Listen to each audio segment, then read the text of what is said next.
important conversation. We're going to be speaking to two brilliant men who left the shores of Ghana and have gone out there to explore. They have been able to people of diverse backgrounds and, development, pushing for development in where they are in Finland and the United States, and then back in Ghana as well. We're going to understand their journey. How did they leave the shores of Ghana? How it has been, how tasking it has been to get to these kind of positions to represent Ghana in that space. This morning, Councillor Pius Abdul Ali is a councillor at large and mayor pro tem for Portland. Councillor, good morning. Welcome to the show. We're wanting to do this for long, so welcome back to Ghana and welcome to the table. Thank you. Thank you. Lukumano Idris is also a councillor in Finland, and he has a very interesting story about how he got to, go to be elected into office. And so he shared that with us. Lukumano, you're welcome to the table. It's been a while. Welcome back to Ghana. Kadebeula. I know that you've been doing media tours since you got back. I've not seen Councillor Pius yet, but I've seen a lot of the work that you do with the non-profits that you work with here and the kind of people that you work with in the United States. One is my favorite, Ilhan. She's a senator. Ilhan is a congresswoman. Congresswoman, yeah. Exactly. So I follow her a lot on social media, and so I saw pictures of you with her and the work that you do with her, and it's absolutely enthralling. Thank you very much. So when I was in Ghana, I was a photo journalist. I've worked with a lot of print media, from PMP to Mirror to Graphic Times. Hardly a week passes without a newspaper publishing one of my PMP and many other Mirror and many other print media here. I was actually a freelance, and I also did some studio work with Cyphex Media, which eventually became Ohini Media. So I joked that when I was in Ghana, I was the photographer. If you want any picture of people in the entertainment industry, I was the one to go to. Do you still have the archives of those photos or your work? There's a long story behind it, which is very sad, and I hope if that cousin of mine is watching it, I left my stash of negatives because there was no digital photography then, or I was not doing digital photography. I left it with a cousin of mine who lives around Soka in South Zongo, and then there was a flood. Oh my God. And then the negatives got wet and muddy, and I don't think he knew what to do. If he had called me, I would have said that soak them in warm or lukewarm water and wash them, and they will be okay. But he didn't. He thought they were damaged. Who was Stone's friend and business partner? Somebody was doing a documentary about Reggie Stone. And Rob said to Reggie and other upcoming artists at that time, and then he said, I know the right person to talk to. And the guy called me, and I called, how do we call it, the archive of the work that I did in Ghana from the early 90s up until when I left. Time. Lukumano, you're an HR professional. You're a Ghanaian Finnish politician. Were you into politics in Ghana before you left?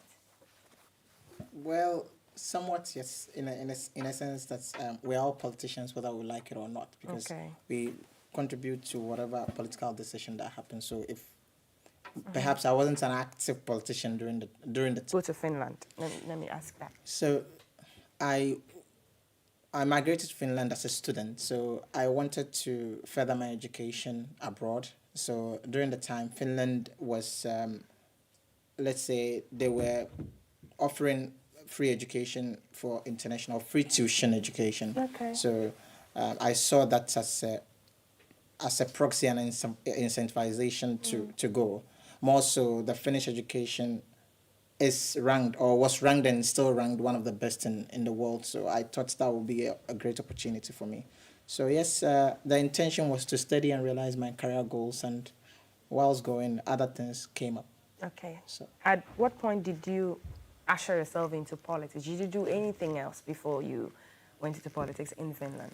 Yes, so it's an emergent phenomenon in the sense that so I came to Finland from Ghana, and you know there was this cultural differences, cultural shock. More so, Finland has we still have a challenge in terms of maybe internationals realizing their career goals and other stuff. So it's very tough for us to get there. So I always say I started as a cleaner and did many Menial other menial jobs. jobs too. So I realized that it took me time to get to where I want to be. So after getting the opportunity to kind of get a professional job, I started that I put in a lot of work or hard work to get there. But it shouldn't always be that, in a sense that there's no like opportunities for people with international background. So Right. I started helping. So the intention was to just help people to also get there. Other people like you. Other people like me. Who So are whether they are struggling. Africans or non-Africans. Okay. Just for all of us to get equal opportunities. So from doing that, I started getting a voice. People started supporting me that, hey, Lukman is always helping, guiding them to get to where they want to be. But then, if we want to change the status quo, we really need to be part of where decisions are made. And it starts from where? Either from the city level to the national level. Right. So some of my friends or colleagues started telling me that, look, man, we would want you to represent us in the council, since the council is the highest decision body in our city. Okay. So then this year, 2025 election, I joined the Social Democratic Party, and together we got appreciable votes that got us Won to you the election. Yeah. I'll definitely come to the that came with it. But let me come to Councillor Pius. How did you get to the United States, and what did you do after you got there before you got into office as councillor? Thank you. My story is not any different than that many immigrants. As I said to you, I was a photographer or a photojournalist working for newspapers and doing some other photographic tasks as they come. And I call myself a storyteller because I tell my stories using the lens. And so when I traveled to the US, I had an opportunity to go to the US, which I did. And like many immigrants, I did all sorts of media jobs. I sold hair. I work in a clothing shop, and that was in New York. Right. Eventually, I moved to this wonderful place called Portland in a state called Maine. And whilst there, my first job was working in restaurants. And whilst doing that work, I found an organization looking for someone to work with young people in after-school program. So that was my first step into the community that I live in. Whilst having that job, I realized that even though my job was supposed to work with these kids when they get out of school, but it's also an opportunity to connect with the local community, both immigrants and non-immigrants. And that job led to another job that got me to work with young people who in the U.S. What I mean by young people is I'm talking about young people between the age of 12 Wow. and up who are incarcerated. We don't call it incarceration, we call it Youth Development Center. It is similar to what we have here. I mean, it's not a phenomenon Like a because correctional facility? yes, we have that. We call it Aquadaboni. I don't know if we still have it. It's similar to that, and in doing that, I learned a lot from these young people and their families on how things work in the U.S. Wow. And so I became an activist to advocate on several issues, from immigration to race to gender to almost everything environment. I became a grassroots organizer. Right. And I delved myself into the nonprofit industry. I founded I founded an organization called Portland Empowered, where I work with immigrant parents, high school students, and young people who have graduated from college and about to start their lives. So the parents are called parent engagement partners, and we call the high school student engagement partners or youth engagement partners. And the emerging leaders, as we call it, are called youth and community engagement. It's a fellowship. Okay. So youth and community engagement fellowship. Whilst doing this, one of my team members came to me and said, literally, that there is an opening with the Board of Education, I think you are the right person to run for that seat. Right. In the U.S., we have a unique program, political structure. So you have the federal government, you have the state government. In some places, you have the county government, and then you have how do we call it? The municipal government, and then you have the Board of Education. Okay. The Board of Education is in charge of pre-K to 12 education. They do the policy, they do the budgeting, they hire teachers, they hire a superintendent to run it, but the superintendent report to them. So it's a place that needs political voice. So I ran for it. There were 6 of us who were running for two seats. Were there any other Africans aside from you? I was the only African that ran. For the records, Maine, the state that I live in, is one of the whitest states in the U.S., if not the whitest. And in my city at that time, there was not that many Africans. There were some Somalis, some Sudanese, and a little bit of Ethiopians. And there you were still completely have no the Ghanaians. confidence to go. Yes, I mean, and I see that work as an extension of the work that I was doing in the community. I've involved myself and deepened myself in my community, and it was a way for me to give back. I didn't want to run, by the way. When she said, I told her that I'm not interested in politics. And she said, well, everything that you have done, whether it is the speeches that you give when you go out in the community, when something is happening, whether it's protest or your work with the NAACP, National Association for the Advancement of Colored People. It's an old civil rights organization in America. So she said, that is politics. And I said, I'm not interested in organized politics. Okay. But when something is bound to happen, there's nothing you can do.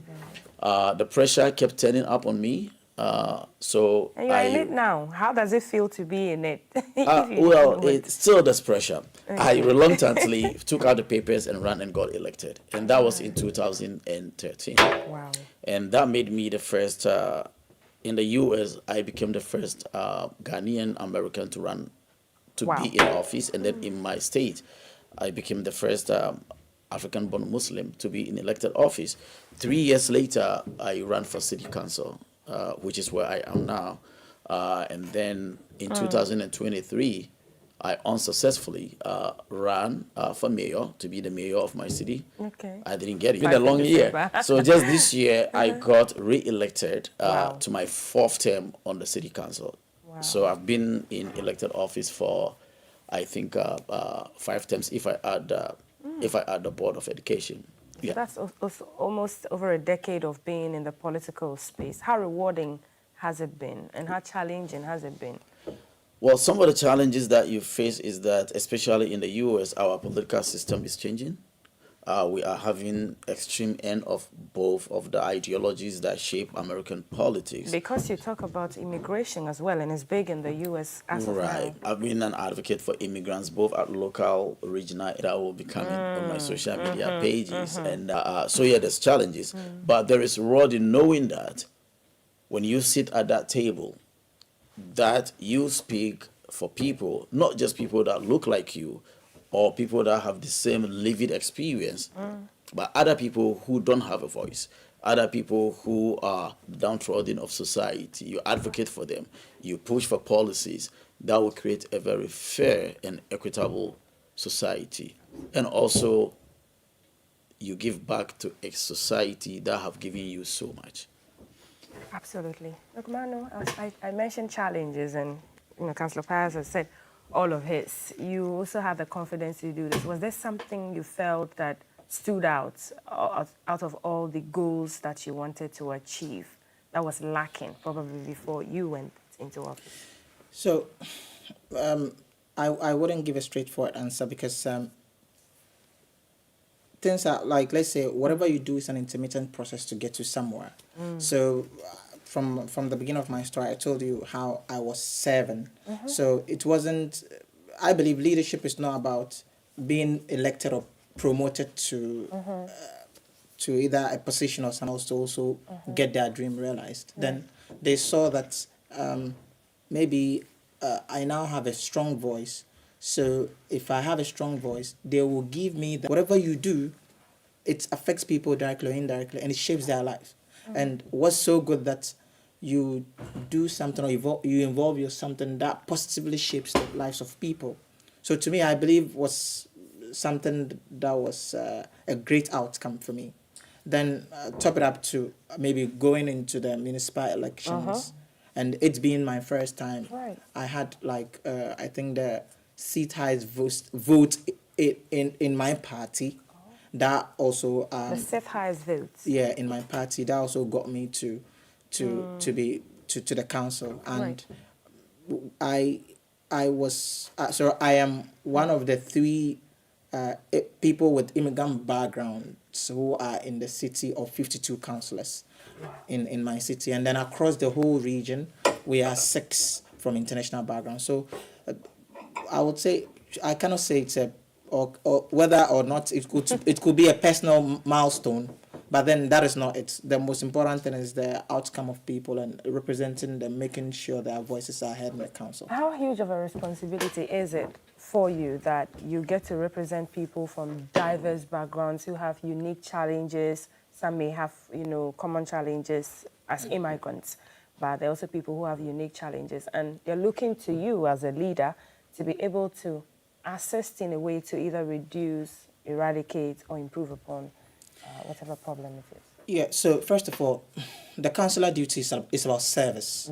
And whatever you want to do, you always have to take the people into consideration.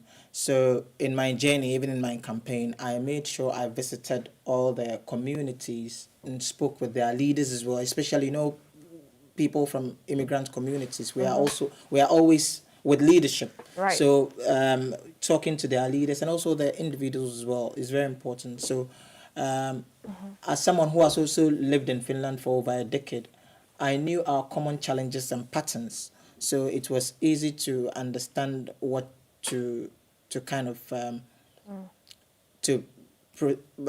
what to kind of put on board in the council or advocate for. Right. That said, aside from like me being elected, I always avail myself, have like town hall meetings and coffees with people, and then get to talk to them, get some feedback with certain challenges they are facing, and then we either raise it in the council, depending on the gravity of the issue, either raise it at council or maybe direct them to the appropriate quarters to get the necessary help. That said, we also kind of bring out, in the caucuses, we talk about many other issues surrounding the city and how we can actually create solutions for people from diverse backgrounds. So although it's huge, but we are actually up for the tasks to serve people, and we do it to the best of our ability.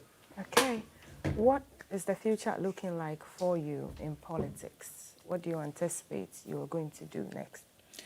So this is my first time. Of course, Mr. Pius, I will definitely learn from him. That's his fourth time or fifth time in terms of being in active politics. Right. But then I see myself as still learning in the process, because I believe in continuous learning. So, I mean, this is my first time. I need to learn more of the plenary processes and also the city processes in detail, because I believe when you understand the grassroots better, you can do best when you rise. So I'm not in a rush to really rise, but then I'm thinking of how best I can serve my people now in the city, learn from the process.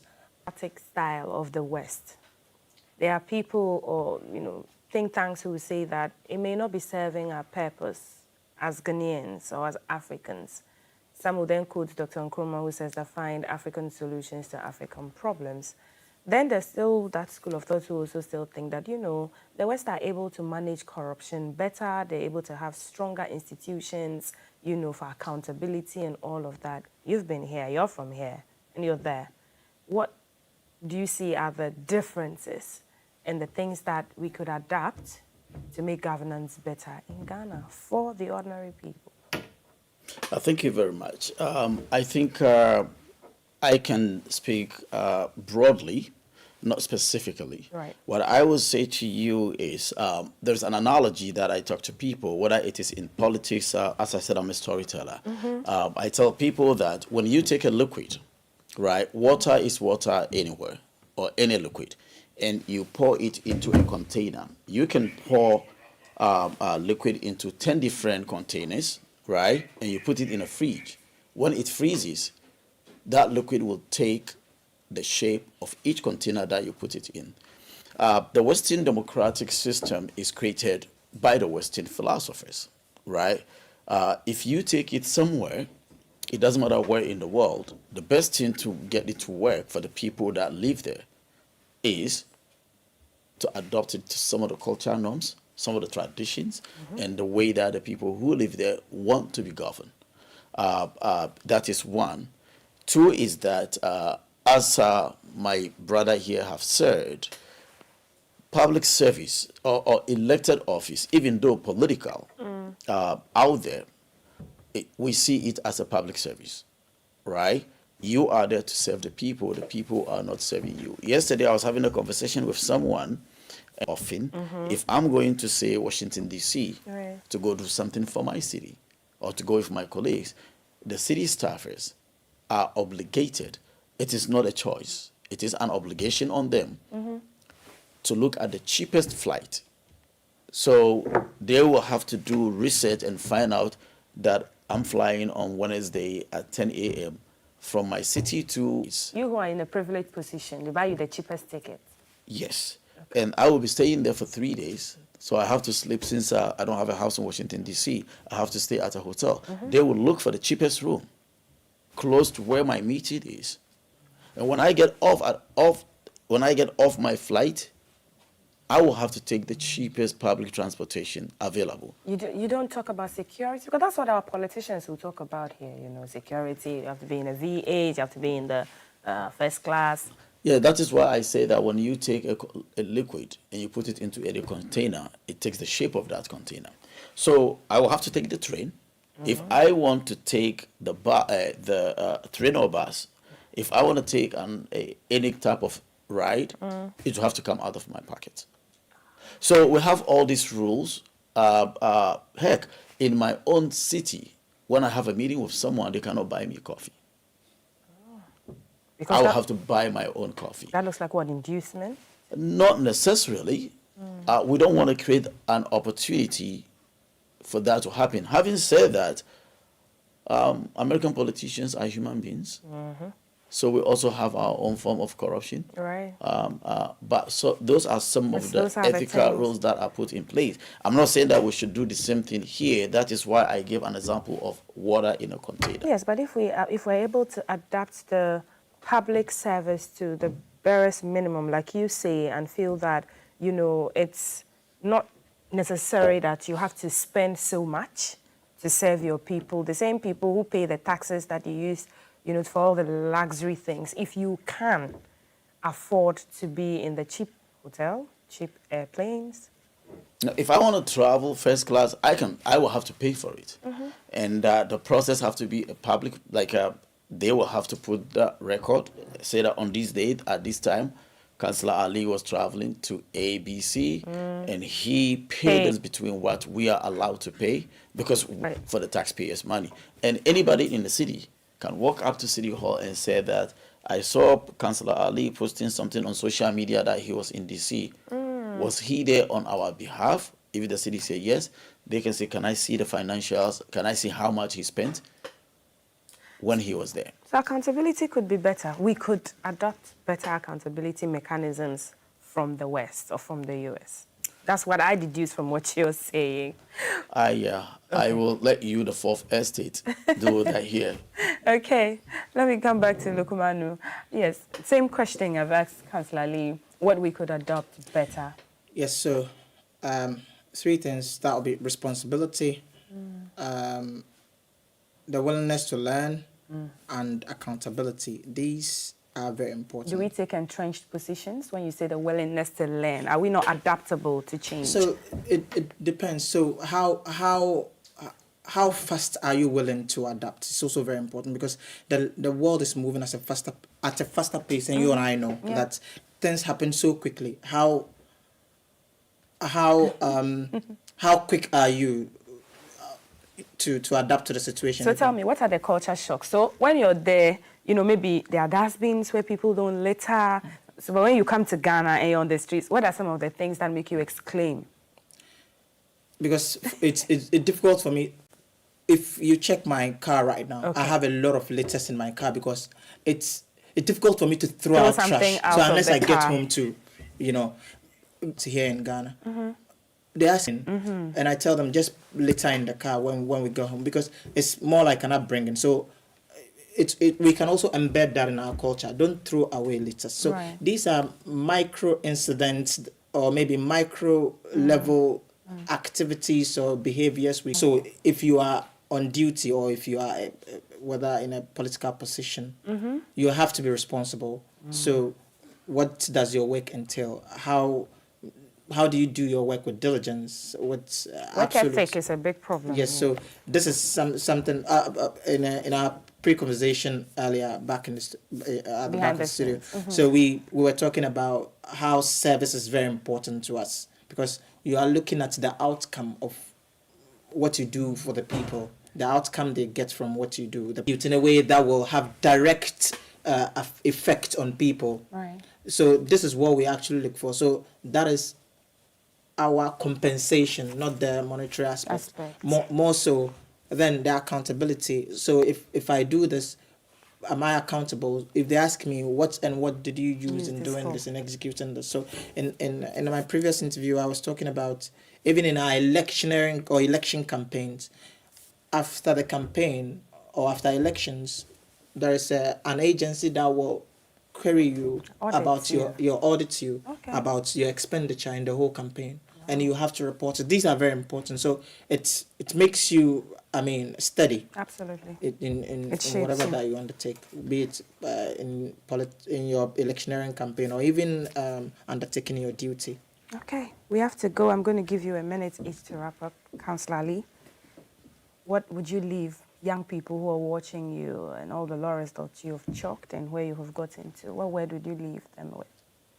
Oh, what I would say to young people is you are in a world that is changing at fast pace.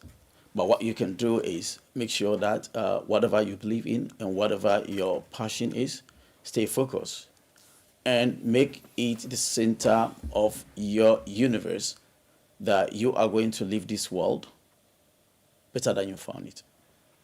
Whatever that means to you. Okay, thank you. Look, Manu.